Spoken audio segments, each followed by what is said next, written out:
close, the coffee chain clarified who is allowed to use its restrooms. Tim Hayes. Starbucks prepares to close stores for racial bias training next week. The coffee giant will not only be confronting a difficult and emotional issue, but will incur some hefty expenses in the process. Starbucks' decision to initiate the training will cost $12 million in lost profit as it closes the doors of more than 8,000 company-owned stores in its corporate office Tuesday afternoon, estimates Sharon Zakfia, a partner at investment banking firm William Blair. The training caps a series of efforts that the company has undertaken to recover from criticism concerning an incident that occurred at a Starbucks store in downtown Philadelphia in April. A manager called police to arrest two African-American men for trespassing. The pair was peacefully waiting to meet with another man to talk about a business deal and hadn't made any purchases.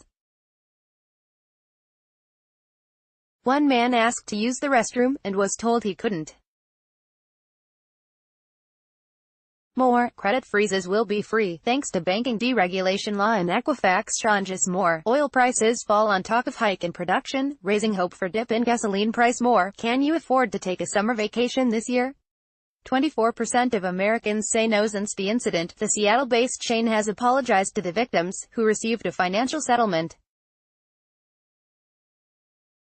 Starbucks created a new policy which allows people who don't make purchases to use restrooms.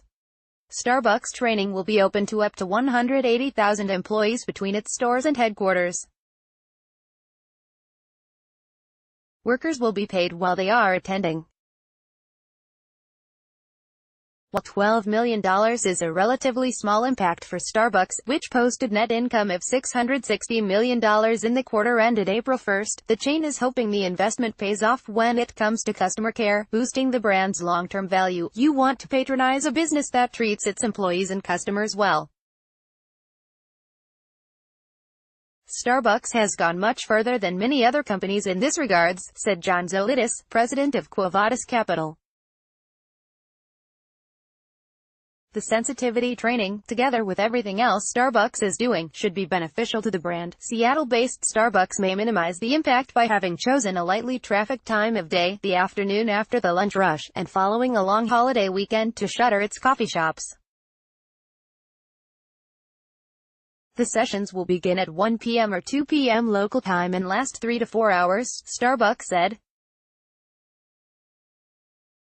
Most stores won't reopen after the training is over, though most normally stay open well into the night. The only other chain-wide closure in Starbucks' 47-year history was in 2008 for espresso training for baristas, according to the company. That mass shutdown translated into $6 million in lost profits, according to Zakfia. Closing costs include not only lost sales, but also salaries paid to employees.